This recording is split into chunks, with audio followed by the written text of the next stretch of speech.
Fanclas voces del silencio. Los desaparecidos de Mineral del Monte.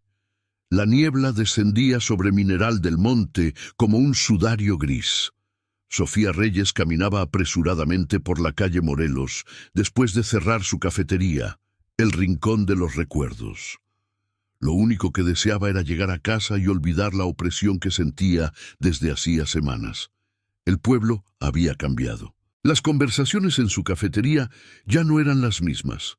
Los mineros hablaban en susurros, las madres intercambiaban miradas de preocupación.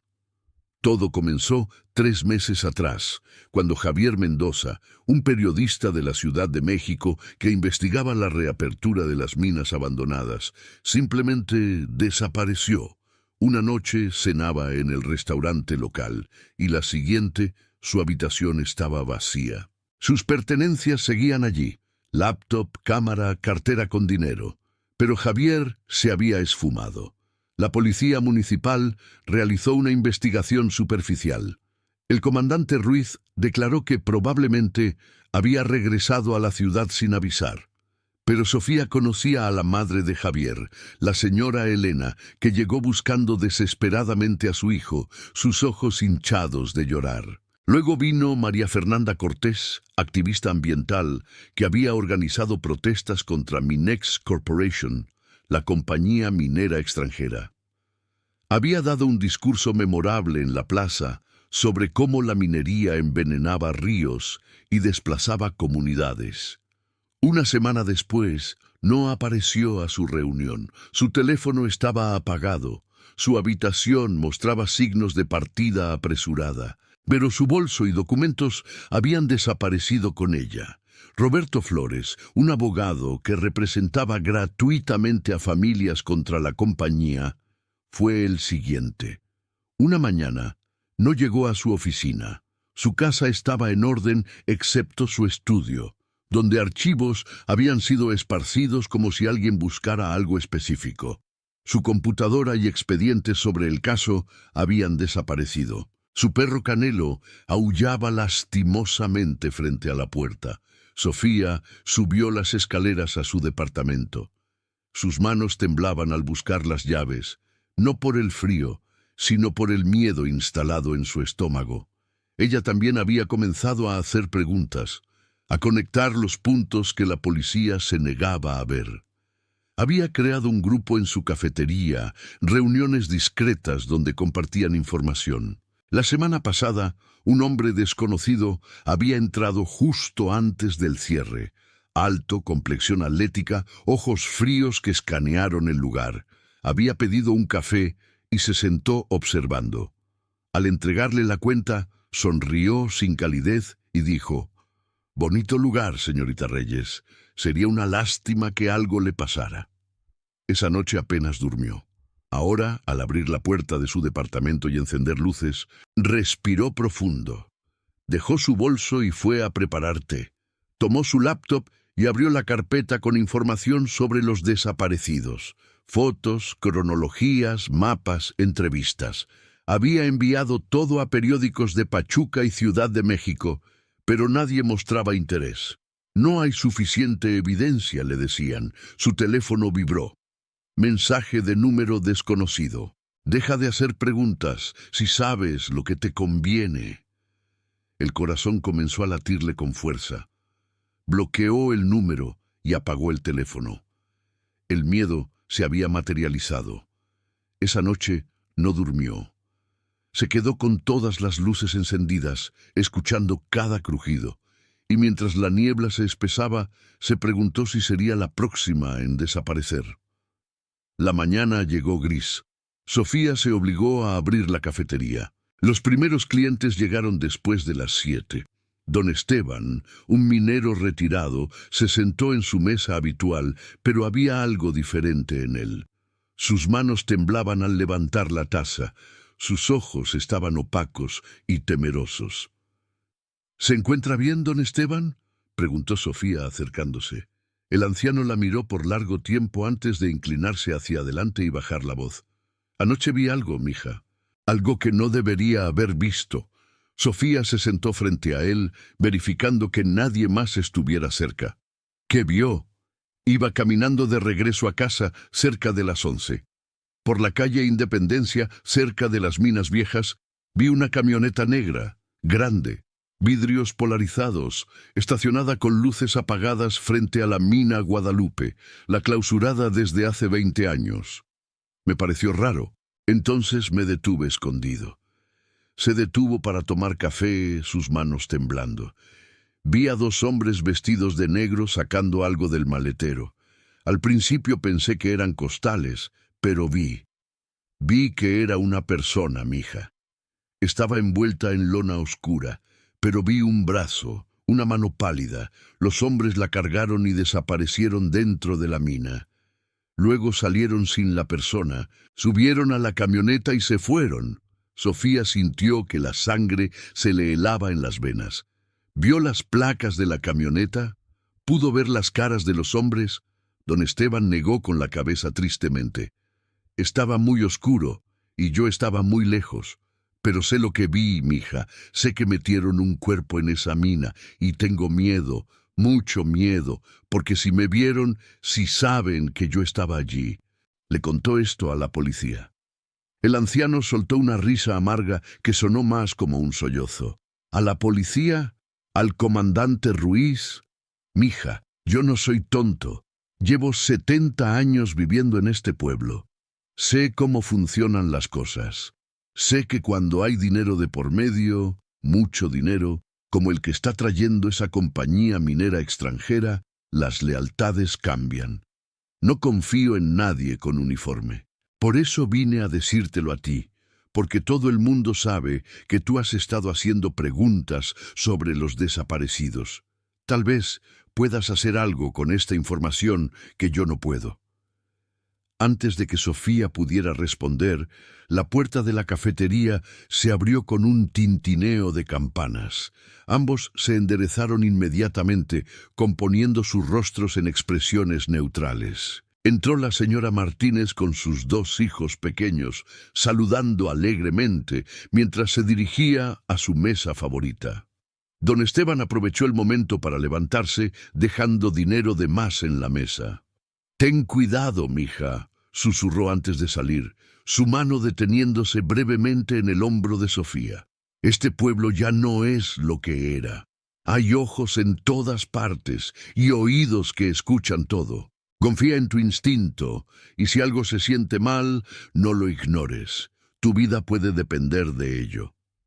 El resto del día pasó en una nebulosa para Sofía. Atendió a los clientes con su sonrisa profesional. Preparó cafés y sirvió pasteles. Mantuvo conversaciones ligeras sobre el clima y los planes para las fiestas navideñas que se aproximaban. Pero su mente estaba en otro lugar, procesando lo que don Esteban le había contado, conectándolo con todo lo demás que había estado descubriendo. La mina Guadalupe. Por supuesto, era uno de los sitios que Minex Corporation había solicitado en su concesión para reabrir operaciones. La mina había sido clausurada en los años 90 después de que varios mineros murieran en un colapso, y desde entonces había permanecido sellada, un monumento oxidado a los peligros de la extracción de plata en estas montañas traicioneras. Pero si lo que don Esteban había visto era cierto, si estaban usando la mina vieja como algún tipo de tumba. Sofía sintió náuseas. Corrió al baño de la cafetería y vomitó, su estómago revolviéndose mientras su mente conjuraba imágenes horribles de lo que podría haber en las profundidades de esa mina abandonada. Javier, María Fernanda, Roberto. ¿Estarían allí, en la oscuridad, rodeados de piedra y silencio eterno? Se lavó la cara con agua fría, mirando su reflejo en el espejo manchado. Tenía 32 años, pero en ese momento se veía mucho mayor. Había ojeras profundas bajo sus ojos, su piel estaba pálida, y había mechones de cabello gris que no recordaba haber tenido antes. El miedo y el estrés la estaban consumiendo, envejeciéndola prematuramente. pero no podía rendirse. No cuando sabía lo que sabía. No cuando posiblemente era la única persona en Mineral del Monte que estaba conectando todas las piezas y que estaba dispuesta a hacer algo al respecto.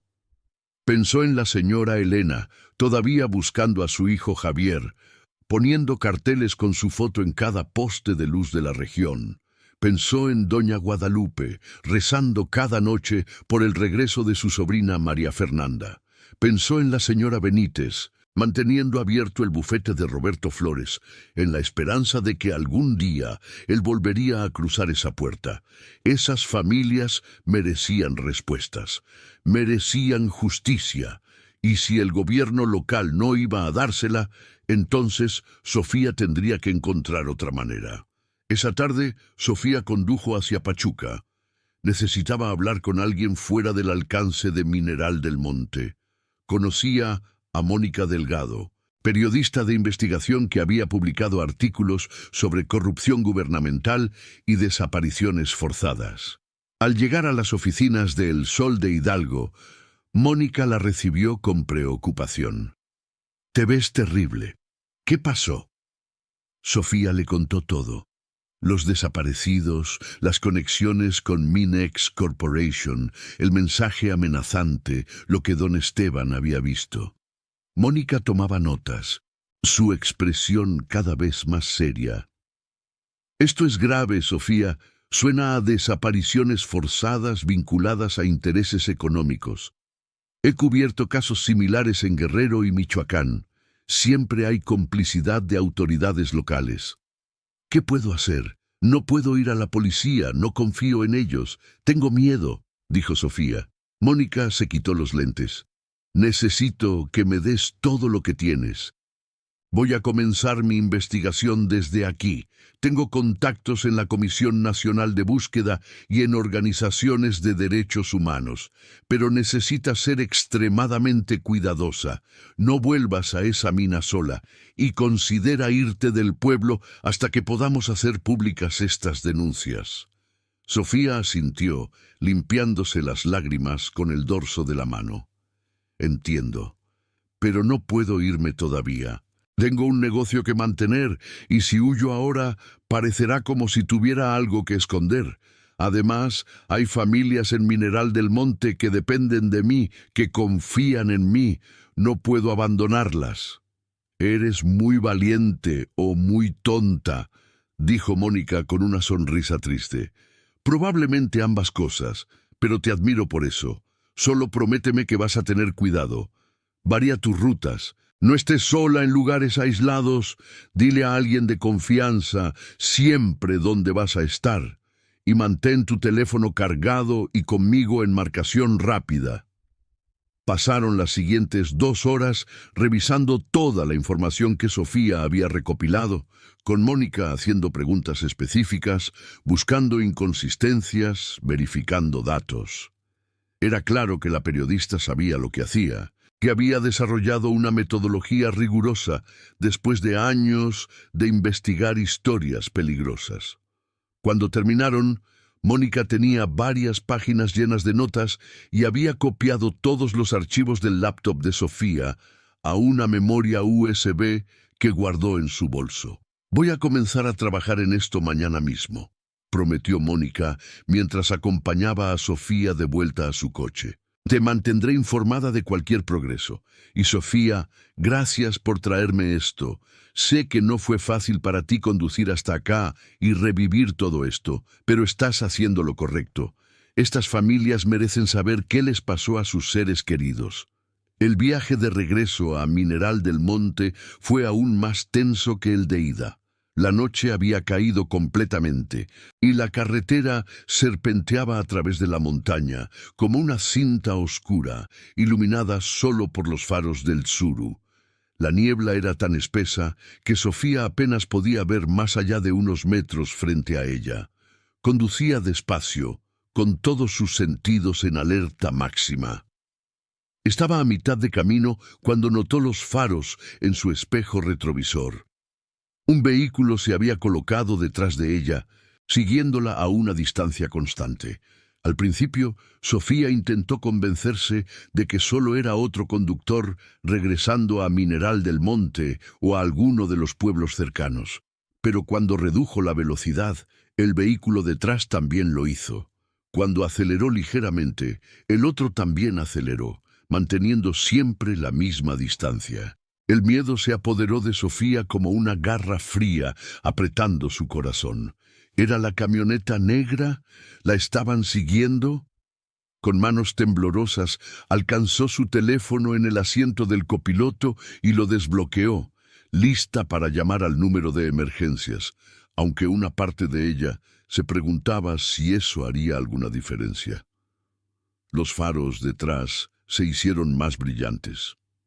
El vehículo se estaba acercando. Sofía apretó el acelerador, pero su viejo Tsuru no tenía la potencia para competir con lo que parecía ser una camioneta mucho más grande y poderosa. El corazón le martilleaba en el pecho y podía sentir el sudor frío bajando por su espalda a pesar del frío de la noche. De repente, el vehículo detrás activó sus luces altas, cegándola temporalmente. Sofía gritó, luchando por mantener el control del coche en la curva cerrada. Los faros brillantes llenaron todo el interior de su coche, convirtiendo la noche en un destello doloroso de luz blanca. Luego, justo cuando pensaba que la iban a golpear, el vehículo se desvió hacia el carril contrario y pasó junto a ella a gran velocidad, tan cerca que Sofía pudo sentir el desplazamiento de aire sacudiendo su pequeño coche. Sofía pisó el freno instintivamente, su corazón latiendo tan fuerte que pensó que se le saldría del pecho. El vehículo, que efectivamente era una camioneta negra de vidrios polarizados, siguió su camino montaña arriba, sus luces traseras desapareciendo rápidamente en la niebla. Había sido una advertencia, un mensaje de que la estaban vigilando, de que sabían exactamente dónde estaba y qué estaba haciendo. Sofía se detuvo en el arcén de la carretera, sus manos temblando tanto que ya no podía sostener el volante con seguridad. Se permitió llorar por unos minutos, sollozos profundos que liberaban parte del terror que había estado conteniendo. Pero luego se secó las lágrimas, respiró profundo y continuó su camino a casa. No podía permitir que el miedo la paralizara. No ahora. No cuando estaba tan cerca de exponer la verdad. Cuando finalmente llegó a Mineral del Monte y estacionó su coche frente a la cafetería, eran casi las 10 de la noche. Las calles estaban desiertas, con solo las farolas de luz amarillenta iluminando las piedras mojadas del empedrado. Sofía corrió desde su coche hasta la puerta de la cafetería. Abrió rápidamente y se encerró dentro, echando todos los cerrojos. Solo cuando estuvo dentro, con todas las puertas aseguradas y las luces encendidas, se permitió respirar nuevamente. Pero mientras subía las escaleras hacia su departamento, no podía sacudirse la sensación de que algo terrible estaba por suceder, de que la tormenta que se había estado gestando finalmente estaba a punto de desatarse. Esa noche, Sofía durmió con un cuchillo de cocina bajo su almohada y una silla trabando la puerta de su dormitorio. Y mientras la niebla envolvía Mineral del Monte como un sudario, las voces del silencio parecían susurrar en la oscuridad, llamándola, advirtiéndole, rogándole que no se rindiera, que siguiera buscando la verdad sin importar el costo. Los días siguientes pasaron en una mezcla extraña de normalidad superficial y tensión subyacente. Sofía continuó abriendo su cafetería cada mañana, sonriendo a los clientes, preparando cafés y postres como si nada hubiera cambiado. Pero todo había cambiado. Ahora veía amenazas en cada esquina. Sospechaba de cada rostro desconocido que entraba por la puerta. Se sobresaltaba con cada ruido inesperado. Mónica la llamaba cada noche para actualizarla sobre su investigación. La periodista había contactado con la Comisión Nacional de Búsqueda y había logrado que asignaran un investigador al caso de los desaparecidos de Mineral del Monte. También había comenzado a hacer preguntas sobre Minex Corporation, descubriendo una red compleja de empresas fantasma y cuentas offshore que dificultaban rastrear quiénes eran realmente los dueños de la compañía minera. Lo que puedo decirte es que hay muchísimo dinero involucrado, le explicó Mónica en una de sus conversaciones nocturnas. Las estimaciones iniciales sugieren que la plata en esas viejas minas podría valer cientos de millones de dólares si se extrae con tecnología moderna. Ese tipo de dinero corrompe a cualquiera, compra cualquier lealtad, silencia cualquier voz disidente. Una tarde, mientras Sofía estaba limpiando las mesas después del almuerzo, entró una mujer que nunca había visto antes. Era joven, no más de 25 años, con el cabello rubio teñido y ropa que parecía demasiado elegante para un pueblo minero. Pidió un capuchino y se sentó en una mesa cerca de la ventana, sacando un laptop de su bolso de diseñador. Había algo en ella que hacía sonar alarmas en la cabeza de Sofía. La forma en que sus ojos escaneaban constantemente la cafetería, como si estuviera evaluando más que simplemente disfrutando el ambiente. La manera en que sus dedos tamborileaban nerviosamente sobre la mesa. El hecho de que apenas había tocado su café después de 20 minutos. Sofía decidió acercarse. ¿Todo está bien con su café? ¿Necesita algo más? La mujer levantó la vista y por un momento, Sofía vio algo en sus ojos, algo parecido a miedo o culpa, antes de que su expresión se suavizara en una sonrisa profesional. No, todo está perfecto, gracias. Solo estoy esperando a alguien. ¿Es la primera vez que visita Mineral del Monte?, preguntó Sofía, manteniendo su tono casual, pero observando cuidadosamente las reacciones de la mujer. Sí, es encantador, muy pintoresco. Las palabras sonaban ensayadas, como si las hubiera sacado de una guía turística. Vine por trabajo, soy geóloga, trabajo para Minex Corporation. Estamos haciendo estudios preliminares de las minas viejas. Ahí estaba. La confirmación de lo que Sofía había sospechado. Esta mujer trabajaba para la compañía, pero había algo más, algo en su lenguaje corporal que sugería que no estaba completamente cómoda con lo que estaba haciendo. Debe ser un trabajo interesante, comentó Sofía, sintiendo que estaba caminando sobre hielo delgado, pero incapaz de resistir la oportunidad de obtener más información. He oído que están planeando reabrir varias de las minas antiguas. Sí, bueno, eso es el plan. La mujer cerró su laptop abruptamente, como si hubiera recordado algo. Mire, necesito decirle algo. No debería. Podría costarme mi trabajo, pero hay cosas que están pasando que no están bien. Cosas que yo no firmé para hacer cuando acepté este trabajo. El corazón de Sofía comenzó a latir más rápido. Se sentó en la silla frente a la mujer, bajando su voz. ¿Qué tipo de cosas? La mujer miró a su alrededor nerviosamente antes de responder. Mi nombre es Laura Vega. Soy geóloga. Eso es cierto. Pero lo que he estado viendo en los reportes internos de la compañía. Los estudios de impacto ambiental están completamente falsificados. Saben que la reactivación de estas minas va a contaminar los acuíferos de toda la región, que va a envenenar el agua que bebe la gente de Mineral del Monte y de los pueblos cercanos. Pero están enterrando esa información, comprando a los funcionarios ambientales para que aprueben los permisos. ¿Por qué me está diciendo esto?, preguntó Sofía, apenas capaz de creer lo que estaba escuchando. Porque esta mañana vi algo en las oficinas temporales de la compañía, algo que me hizo darme cuenta de que esto va mucho más allá de un simple fraude ambiental. Laura sacó su teléfono y lo deslizó discretamente sobre la mesa hacia Sofía.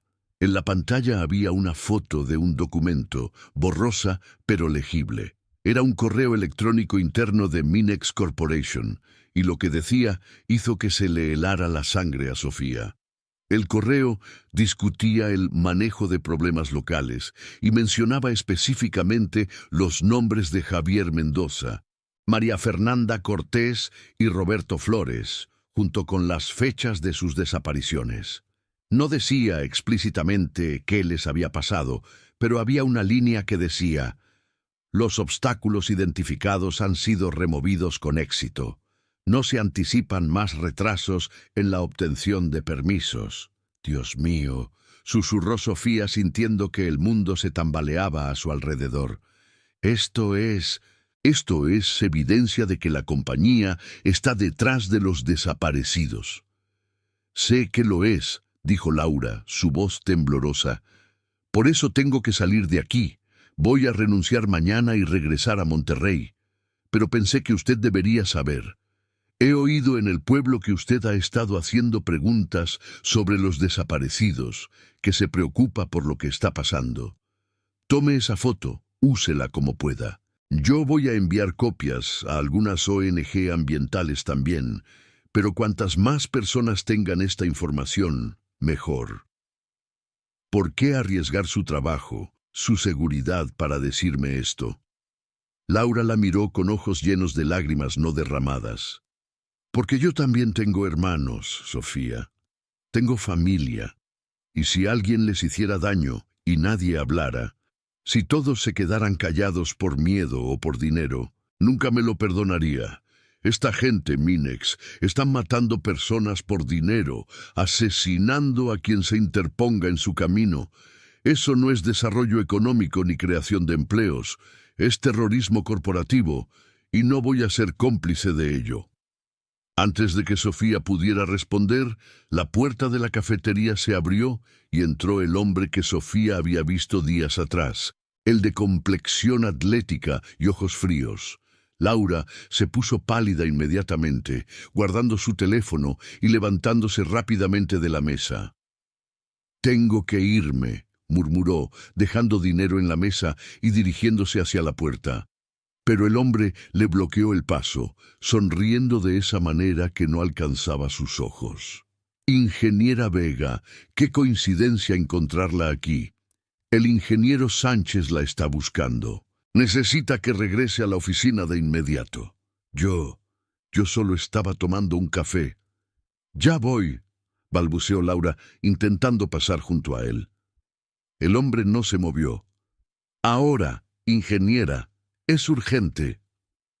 Sofía observó impotente cómo Laura salía de la cafetería, seguida de cerca por el hombre amenazante. A través de la ventana vio cómo la guiaban, casi la empujaban, hacia una camioneta negra estacionada en la calle, la misma camioneta que había visto en la carretera. Cuando la camioneta se alejó, Sofía corrió al baño y vomitó nuevamente, su cuerpo temblando incontrolablemente. Acababa de presenciar un secuestro o algo muy parecido a eso. Y lo peor era que no podía hacer nada al respecto sin ponerse en peligro a sí misma y potencialmente destruir la única evidencia que tenía. Con manos temblorosas, envió la foto que Laura le había mostrado a su propio teléfono antes de que el hombre entrara y luego la reenvió inmediatamente a Mónica con un mensaje urgente. «Evidencia de participación de Minex en los desaparecidos. La fuente acaba de ser llevada por la fuerza. Necesito ayuda». La respuesta de Mónica llegó minutos después. «Recibido. Esto cambia todo. Voy a contactar con la Fiscalía Estatal y con medios nacionales. Estate alerta. Voy para allá mañana con apoyo». Pero mañana parecía estar muy lejos. Sofía cerró la cafetería temprano, alegando que se sentía enferma, y subió a su departamento, donde se sentó en el sofá con todas las luces encendidas, su teléfono en la mano, esperando. ¿Qué? ¿Un mensaje? ¿Una llamada? ¿El sonido de pasos en las escaleras? La noche cayó sobre Mineral del Monte como siempre lo hacía, con niebla y frío y silencio. Pero para Sofía, cada sombra era una amenaza, cada ruido un presagio de peligro. Y mientras esperaba en la oscuridad, se preguntó si Laura Vega estaría bien, si la dejarían irse mañana como había planeado, o si su nombre se añadiría a la lista de personas que habían cometido el error de saber demasiado y querer hacer lo correcto. Las horas pasaban lentamente, marcadas solo por el tic-tac del reloj de pared y el ocasional aullido distante de los perros. Sofía no se atrevía a dormir, sabiendo que el sueño la haría vulnerable. En cambio, se quedó sentada, vigilando, esperando, rezando para que amaneciera pronto y con él algún tipo de respuesta o salvación. El amanecer llegó gris y frío, sin el alivio que Sofía había esperado. La luz filtrada por la niebla no traía consuelo, solo una visibilidad opaca del mundo que la rodeaba. Sofía se obligó a levantarse del sofá donde había pasado la noche en vela, sus músculos doloridos por la tensión constante. Se duchó rápidamente, el agua caliente haciendo poco por aliviar el frío que sentía en sus huesos, un frío que no tenía nada que ver con la temperatura y todo con el miedo que se había instalado permanentemente en su pecho. Bajó a abrir la cafetería a la hora habitual, aunque cada parte de su ser le gritaba que cerrara, que huyera, que desapareciera antes de que la hicieran desaparecer. Pero no podía. No cuando Mónica vendría hoy con apoyo. No cuando finalmente tenían evidencia real de lo que Minex Corporation estaba haciendo. Tenía que mantenerse firme solo un poco más. Los primeros clientes del día entraron como siempre, buscando su dosis matutina de cafeína antes de comenzar sus jornadas. Pero había una tensión en el aire que todos parecían sentir. Las conversaciones eran más susurradas de lo normal, las miradas más cautelosas. Era como si todo el pueblo supiera, en algún nivel instintivo, que algo terrible estaba a punto de suceder. Alrededor de las 9 de la mañana, doña Guadalupe entró a la cafetería, pero su rostro había cambiado dramáticamente desde la última vez que Sofía la había visto. Ya no era solo tristeza lo que llevaba en sus rasgos arrugados, sino algo más oscuro, terror absoluto. Sus manos temblaban tanto que Sofía tuvo que ayudarla a sentarse antes de que se cayera. «Doña Lupe, ¿qué pasó?», preguntó Sofía, arrodillándose junto a la anciana y tomando sus manos frías entre las suyas. «Anoche», comenzó doña Guadalupe con voz temblorosa, «recibí una llamada. No reconocí el número. Cuando contesté era la voz de mi María Fernanda.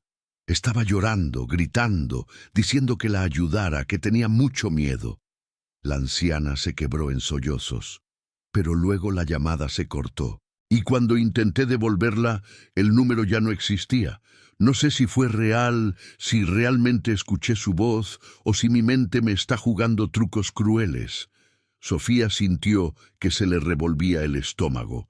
Esta era una táctica de terror psicológico, una forma de torturar a las familias de los desaparecidos, manteniéndolos en un estado perpetuo de esperanza y desesperación.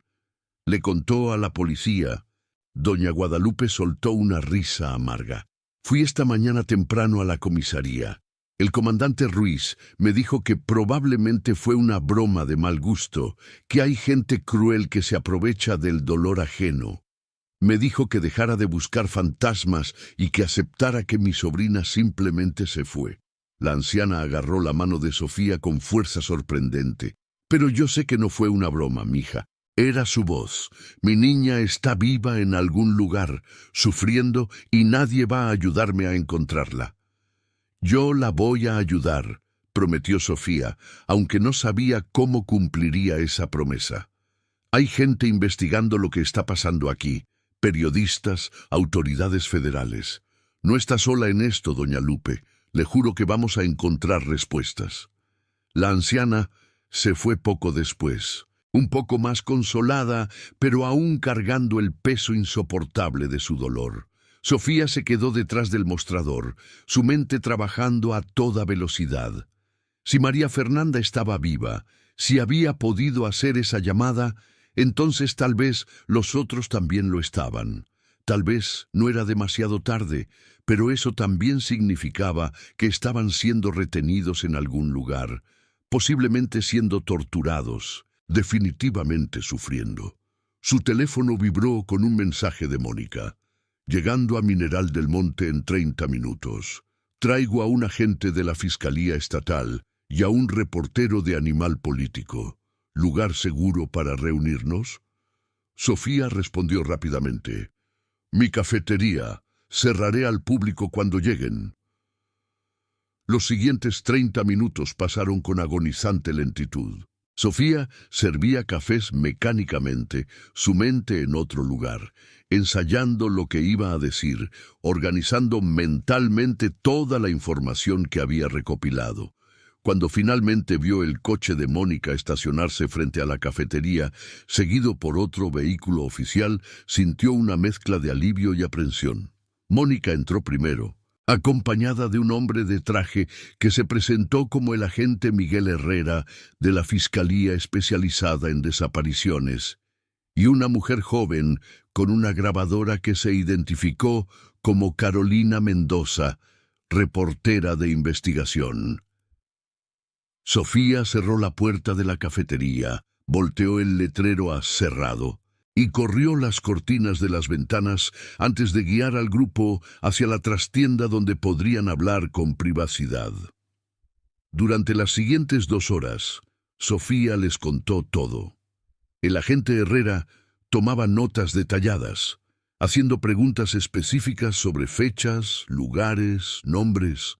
Carolina grababa toda la conversación, su expresión volviéndose más grave conforme la historia se desarrollaba. Cuando Sofía les mostró la foto del correo electrónico que Laura Vega le había pasado, el agente se puso de pie abruptamente. Esto es suficiente para iniciar una investigación formal, declaró, su voz cargada de autoridad. Vamos a necesitar órdenes de cateo para las oficinas de Minex Corporation y para la mina Guadalupe. También voy a solicitar la intervención de la Guardia Nacional. Porque si lo que sospechamos es cierto, estamos hablando de desaparición forzada con probable participación de autoridades locales. ¿Cuánto tiempo tomará conseguir las órdenes?, preguntó Sofía. Con esta evidencia, puedo tenerlas para mañana temprano. Pero necesito que usted venga conmigo a Pachuca para hacer una declaración formal ante el fiscal. Su testimonio es crucial. Sofía asintió, aunque la idea de dejar Mineral del Monte, incluso por unas horas, la llenaba de ansiedad. ¿Qué hay de Laura Vega, la geóloga que me dio la foto? Estoy preocupada por ella. La vi ser llevada por la fuerza ayer. Voy a hacer averiguaciones sobre su paradero, prometió el agente. Si trabaja para Minex, debe estar registrada en su nómina y tener un domicilio. Enviaré a alguien a verificar que esté bien. Carolina, la reportera, se inclinó hacia adelante. Sofía, voy a publicar esta historia en Animal Político mañana a primera hora. Una vez que salga, va a ser imposible para Minex o cualquier autoridad corrupta enterrar esto. La presión pública va a forzarlos a actuar. Pero necesito que entiendas que una vez que esto se haga público, tu vida va a cambiar drásticamente. Vas a estar en el centro de mucha atención mediática. No me importa la atención, respondió Sofía con firmeza. Lo único que me importa es encontrar a Javier, María Fernanda, Roberto y a cualquier otra persona que Minex haya hecho desaparecer, y asegurarme de que los responsables paguen por lo que hicieron. Estaban finalizando la reunión cuando escucharon el sonido de vehículos deteniéndose afuera de la cafetería. Muchos vehículos. Sofía se asomó cautelosamente por las cortinas y sintió que se le helaba la sangre. Había al menos 5 camionetas negras bloqueando la calle, y hombres vestidos de negro con chalecos que decían «Seguridad Privada Minex», bajándose de ellas. Pero lo que realmente aterrorizó a Sofía fue ver al comandante Ruiz entre ellos, su uniforme de policía destacando entre los guardias de seguridad privados. «Tenemos un problema», anunció Sofía, su voz apenas un susurro. «Están aquí». El agente Herrera se acercó a la ventana y evaluó rápidamente la situación. «¡Mierda! Alguien los alertó que estábamos aquí». Sacó su arma reglamentaria y su teléfono, marcando rápidamente. «Esto es el agente Herrera, código rojo. Necesito refuerzos inmediatos en Mineral del Monte, calle Morelos 45. Tenemos confrontación con seguridad privada hostil y posible participación de policía local corrupta». Los golpes en la puerta de la cafetería comenzaron fuertes y exigentes. «¡Abran! ¡Es el comandante Ruiz! Tenemos una orden de registro». «No tienen ninguna orden», gritó de vuelta el agente Herrera. «Soy agente de la Fiscalía Estatal y están obstruyendo una investigación federal». Hubo un momento de silencio tenso y luego la voz del comandante Ruiz respondió, pero esta vez con un tono más amenazante. «No me importa quién sea usted. Esta es mi jurisdicción. Y van a abrir esa puerta ahora o la vamos a derribar». Mónica había estado enviando mensajes frenéticamente en su teléfono. «Ya alerté a mi editor y a otros periodistas. Esto va a salir en vivo en redes sociales en minutos. Si intentan algo, todo el país va a estar viéndolo». Carolina ya estaba transmitiendo en vivo desde su teléfono, narrando la situación en susurros urgentes mientras enfocaba la puerta que comenzaba a sacudirse con más violencia bajo los golpes persistentes. El agente Herrera los reunió a todos en la trastienda. «Escuchen, los refuerzos vienen en camino desde Pachuca, pero tardarán al menos 30 minutos. Tenemos que resistir hasta entonces. ¿Hay otra salida de este lugar?» Sofía asintió. «Hay una puerta trasera que da al callejón, pero también dan acceso al departamento de arriba, por las escaleras exteriores». «Bien, si logran entrar por la puerta principal, subiremos al departamento y nos atrincheraremos allí. Es más fácil de defender». El sonido de vidrios rompiéndose los sobresaltó a todos. Habían roto la ventana principal de la cafetería. Sofía vio cómo uno de los guardias de seguridad metía la mano a través del vidrio roto, buscando el seguro de la puerta. El agente Herrera disparó su arma al aire en advertencia, el estruendo ensordecedor en el espacio cerrado de la cafetería. «La siguiente no va al aire», gritó. «Están atacando a un agente federal. Retrocedan ahora». Pero no retrocedieron. En cambio, más vidrios se rompieron, y Sofía escuchó el inconfundible sonido de gas lacrimógeno siendo disparado. El bote metálico rodó por el suelo de la cafetería, comenzando a expulsar humo blanco que quemaba los ojos y la garganta. «¡Arriba! ¡Ahora!», ordenó el agente Herrera, guiando al grupo hacia las escaleras traseras mientras el humo lacrimógeno comenzaba a llenar el espacio. Subieron corriendo, tosiendo y llorando por el gas, hasta llegar al departamento de Sofía. Una vez dentro, el agente trabó la puerta con muebles pesados, mientras Mónica y Carolina ayudaban a Sofía a cerrar todas las ventanas para mantener el gas afuera. Desde el departamento podían escuchar el caos abajo, botas pesadas pisoteando los restos de vidrio, muebles siendo volcados, voces masculinas gritando órdenes. Estaban buscando algo o a alguien y no iban a detenerse hasta encontrarlo. El teléfono de Carolina sonaba constantemente con notificaciones.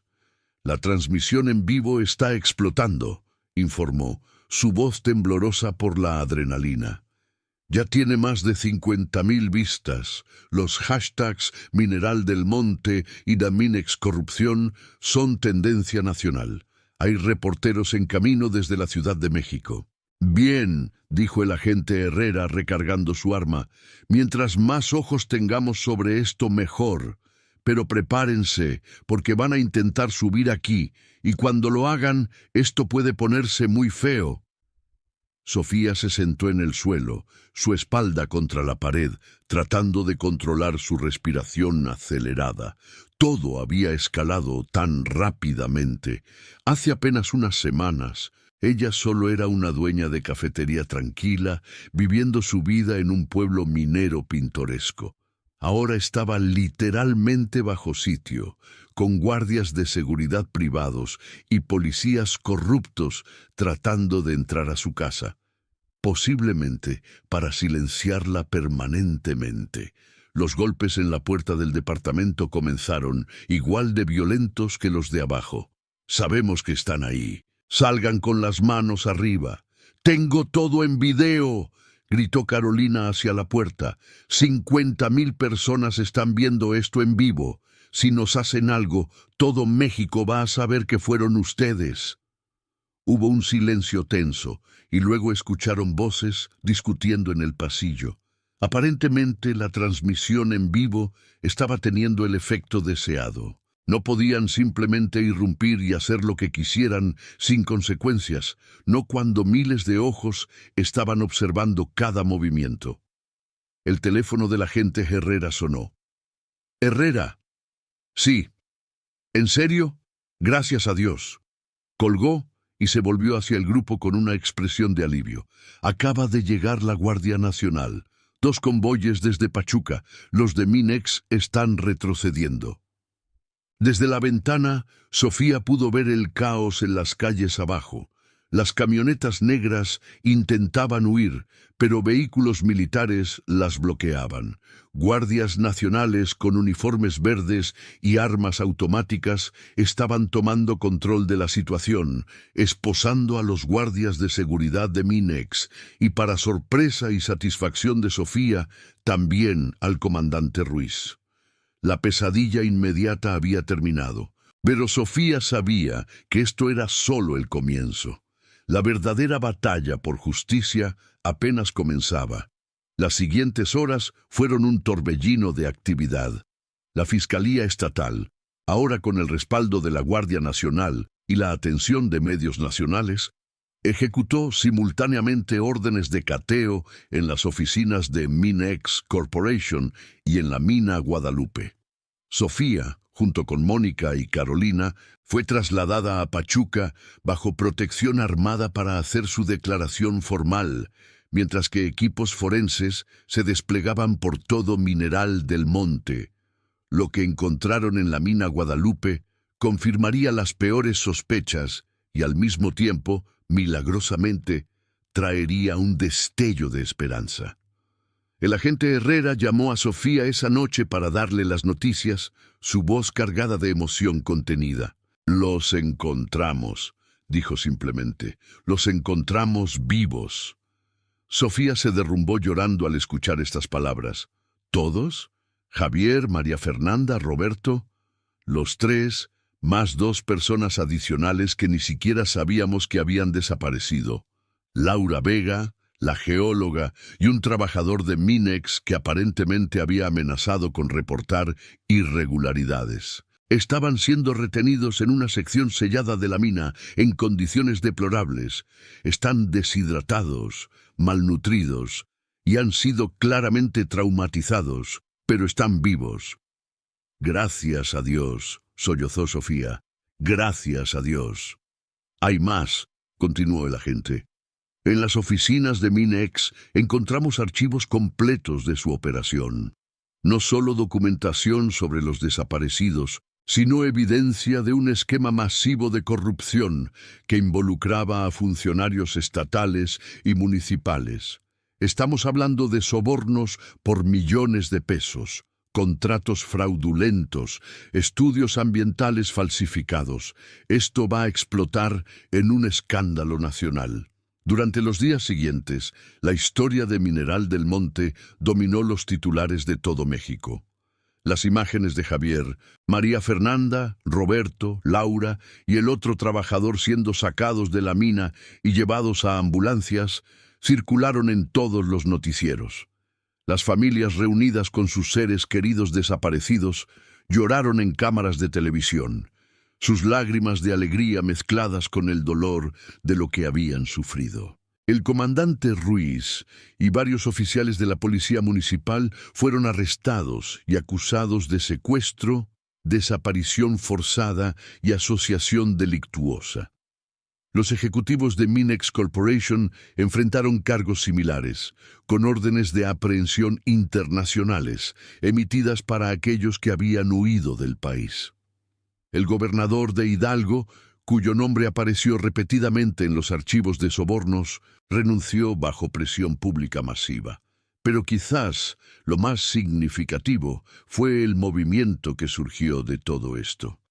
Los ciudadanos de Mineral del Monte y de comunidades mineras similares en todo México comenzaron a organizarse, exigiendo mayor transparencia, protecciones ambientales reales y el derecho a decidir sobre el destino de sus tierras y recursos. Las voces del silencio, como los medios habían bautizado a los sobrevivientes, se convirtieron en símbolos de resistencia contra la impunidad corporativa y gubernamental. Sofía reabrió su cafetería 3 semanas después de los eventos traumáticos. El daño había sido reparado, con nuevas ventanas instaladas y los muebles destrozados reemplazados. Pero era un lugar diferente ahora. Ya no era solo una cafetería, sino un centro comunitario, un lugar donde la gente se reunía para organizarse, para planificar cómo proteger su pueblo de futuros abusos, para asegurarse de que las voces de los ciudadanos nunca más fueran silenciadas. Una mañana de diciembre, cuando el sol finalmente había logrado penetrar la niebla perpetua de Mineral del Monte, Javier Mendoza entró a la cafetería. Había perdido peso, y había una nueva dureza en sus ojos que no estaba allí antes, pero sonrió al ver a Sofía detrás del mostrador. «Vine a agradecerte», dijo simplemente. «Si no hubieras seguido haciendo preguntas, si no hubieras arriesgado todo para buscar la verdad, yo estaría muerto ahora. Todos estaríamos muertos». Sofía salió de detrás del mostrador y abrazó a Javier, ambos llorando silenciosamente. «Solo hice lo que cualquiera hubiera hecho», murmuró. «No», respondió Javier, apartándose y mirándola directamente a los ojos. «La mayoría de la gente elige el silencio cuando hablar es peligroso. Elige la seguridad cuando la justicia requiere riesgo. Tú elegiste diferente, y eso hizo toda la diferencia». María Fernanda y Roberto también visitaron a Sofía en los días siguientes, cada uno expresando su gratitud de maneras diferentes pero igualmente sinceras. María había decidido quedarse en Mineral del Monte y continuar su activismo ambiental, pero ahora con el respaldo de una comunidad organizada y consciente. Roberto había retomado su práctica legal, pero se había especializado en defender a comunidades contra megaproyectos extractivos, ofreciendo sus servicios gratuitamente a quien los necesitara. Laura Vega, la geóloga que había arriesgado todo para pasar esa información crucial, se convirtió en una whistleblower de alto perfil, dando testimonio en múltiples casos contra Minex y otras compañías mineras con prácticas similares. Su valentía inspiraría a otros trabajadores en la industria a hablar sobre las irregularidades que presenciaban. Mientras el año llegaba a su fin y Mineral del Monte se preparaba para celebrar las fiestas navideñas, había una sensación diferente en el aire. La niebla seguía siendo tan espesa como siempre, el frío igual de penetrante, las montañas igual de imponentes. Pero ahora había algo más: esperanza. La esperanza de que el cambio era posible, de que la justicia podía prevalecer sobre la corrupción, de que las voces de los ciudadanos comunes podían ser más poderosas que el dinero de las corporaciones. Sofía se paró en la puerta de su cafetería una noche, observando las luces navideñas que los vecinos habían comenzado a colgar en las calles empedradas. Pensó en todo lo que había sucedido, en el terror que había sentido, en los momentos en que estuvo segura de que terminaría como los desaparecidos. Pero también pensó en la comunidad que había emergido de esa oscuridad, más unida y más fuerte que nunca. Su teléfono vibró con un mensaje de Mónica.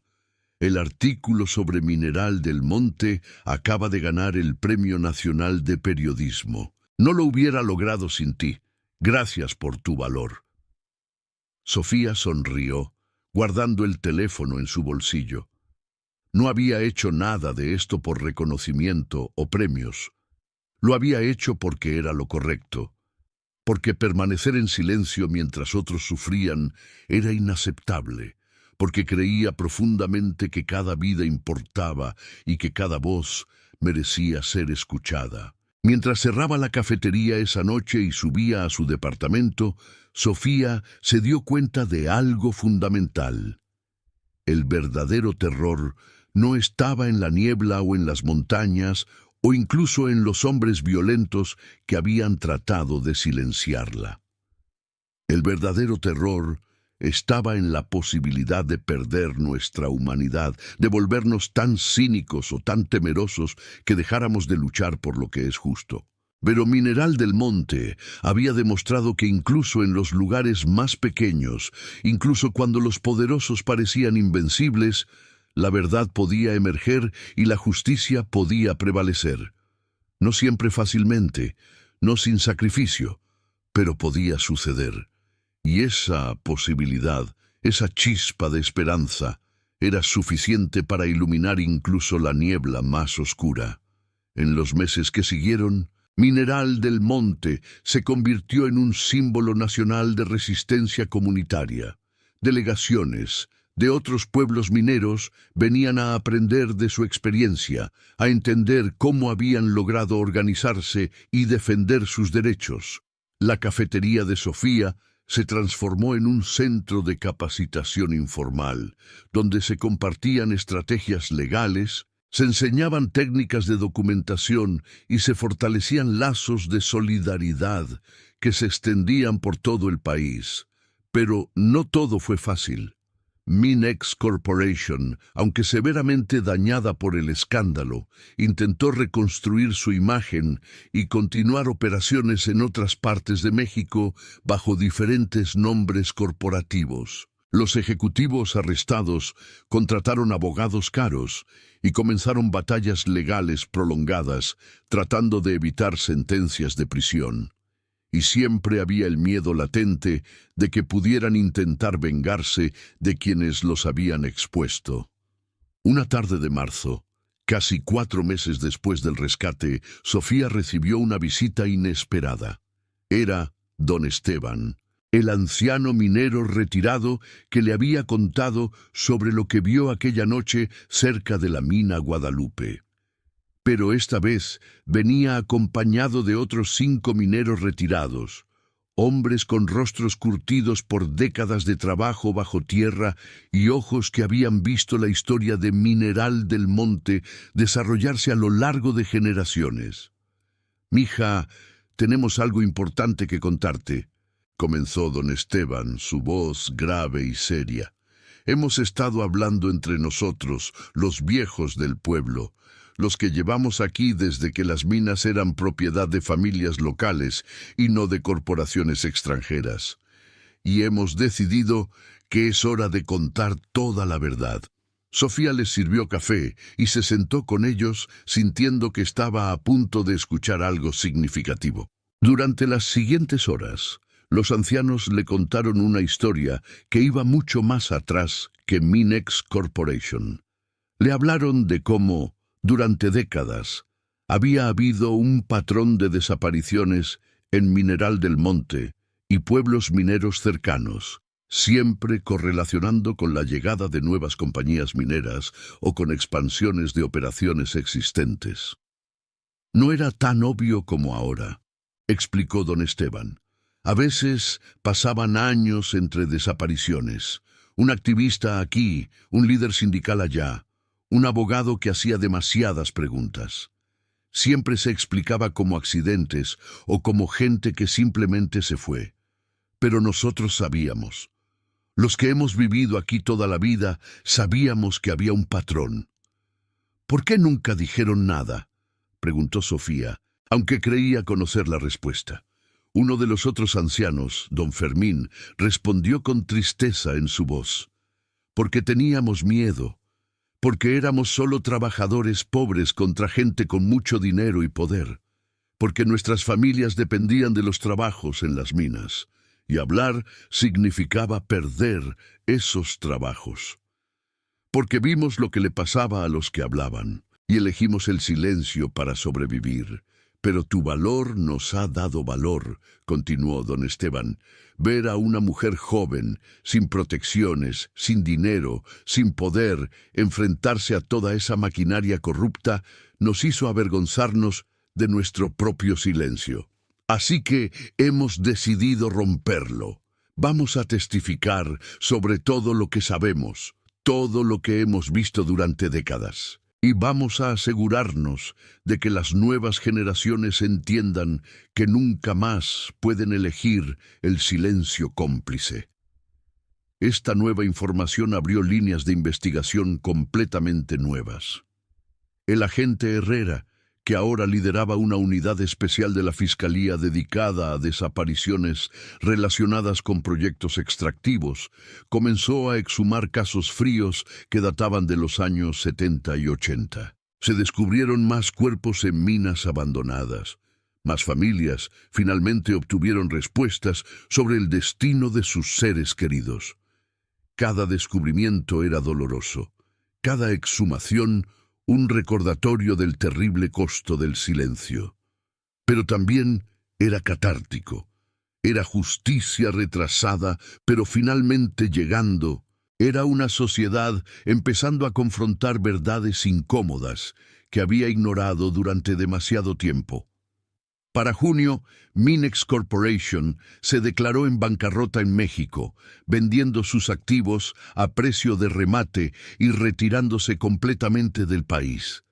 Los ejecutivos más comprometidos fueron sentenciados a largas penas de prisión por desaparición forzada, secuestro y asesinato. El comandante Ruiz y sus oficiales corruptos también fueron condenados, convirtiéndose en ejemplos de que la impunidad ya no era garantizada.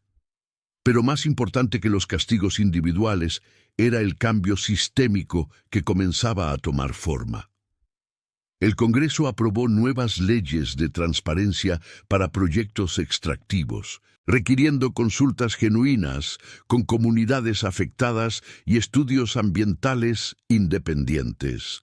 Se establecieron mecanismos de protección para defensores ambientales y periodistas de investigación, y se creó un registro nacional de desapariciones relacionadas con conflictos de tierras y recursos. Nada de esto traería de vuelta a los que habían muerto, nada borraría el trauma de los que habían sobrevivido cautiverio. Pero era un comienzo, era un reconocimiento de que las cosas tenían que cambiar, de que el desarrollo económico no podía construirse sobre los cuerpos de los ciudadanos. En el primer aniversario del rescate, Mineral del Monte organizó un evento de memoria y conmemoración. Frente a la parroquia de la Asunción, donde María Fernanda una vez había dado su discurso apasionado contra la minería irresponsable, se develó un monumento. Era una escultura de bronce que mostraba manos entrelazadas elevándose hacia el cielo, con los nombres de todos los desaparecidos del pueblo grabados en la base, incluyendo tanto a los recientemente rescatados como a aquellos cuyos cuerpos habían sido encontrados en las excavaciones posteriores. Las voces del silencio, decía la inscripción, para que nunca olvidemos que el silencio ante la injusticia es complicidad y que cada voz importa en la lucha por la verdad y la dignidad. Sofía estaba de pie frente al monumento, rodeada de las familias que habían recuperado a sus seres queridos y las que habían recibido el cierre doloroso de confirmar muertes. Javier estaba allí con su madre, la señora Elena, ambos abrazados y llorando. María Fernanda sostenía la mano de doña Guadalupe, las dos mirando el monumento con expresiones de dolor, pero también de determinación. Roberto había llevado a su perro Canelo, que se sentaba obedientemente a su lado, como si también entendiera la solemnidad del momento. Cuando le pidieron a Sofía que hablara, se acercó al micrófono sintiéndose inadecuada para la tarea. ¿Qué podía decir que captara la magnitud de lo que había sucedido, que honrara a los que sufrieron mientras inspiraba a los que continuarían la lucha? «No soy buena con las palabras», comenzó, su voz temblando ligeramente. «No soy activista, ni periodista, ni abogada. Solo soy una dueña de cafetería que hizo preguntas cuando otros eligieron no hacerlas. Pero aprendí algo durante todo esto, algo que espero que todos recordemos mientras avanzamos». Miró a la multitud reunida, rostros de todas las edades, desde niños pequeños hasta ancianos como don Esteban. «Aprendí que el poder verdadero no está en el dinero o en las armas o en los títulos. El poder verdadero está en negarse a ser silenciado, en elegir la verdad sobre la comodidad, en mantenerse firme incluso cuando todo parece perdido. Aprendí que una persona común puede hacer la diferencia, pero que una comunidad unida puede cambiar el mundo. Los que nos quisieron silenciar pensaron que el miedo era suficiente para controlarnos.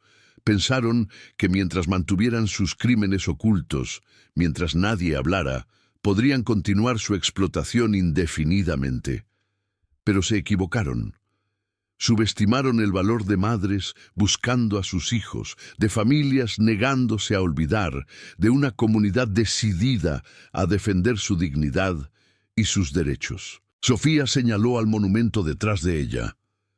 «Este monumento no es solo para recordar a los que sufrieron. Es una promesa, un compromiso de que nunca más elegiremos el silencio, que nunca más permitiremos que el miedo nos paralice, que siempre, siempre defenderemos la vida, la libertad y la dignidad de cada persona en nuestra comunidad». Porque al final, concluyó, las lágrimas corriendo libremente por sus mejillas, todos somos responsables de cuidarnos unos a otros, todos somos guardianes de la verdad, y todos tenemos la capacidad de elegir entre la complicidad del silencio o el valor de alzar nuestra voz. Mineral del Monte eligió la voz, eligió la verdad. Y al hacerlo, nos recordó a todos que la libertad no es algo que se otorga, sino algo que se defiende cada día, con cada acción, con cada palabra que nos negamos a callar. El aplauso que siguió resonó por las calles empedradas, mezclándose con el sonido de las campanas de la iglesia que comenzaron a repicar. Era un sonido de celebración, pero también de duelo, de triunfo, pero también de reconocimiento de todo lo que se había perdido en el camino. Mientras la multitud comenzaba a dispersarse, muchos acercándose a tocar el monumento, a dejar flores, a susurrar oraciones o promesas, Sofía se quedó un momento más, mirando los nombres grabados en el bronce. Cada nombre era una vida, una historia, una familia que había sufrido, pero cada nombre también era un recordatorio de por qué había valido la pena el riesgo, el miedo, el dolor. Esa noche, en su departamento encima de la cafetería, Sofía se sentó junto a la ventana con una taza de té de manzanilla, mirando las luces de Mineral del Monte parpadeando en la niebla.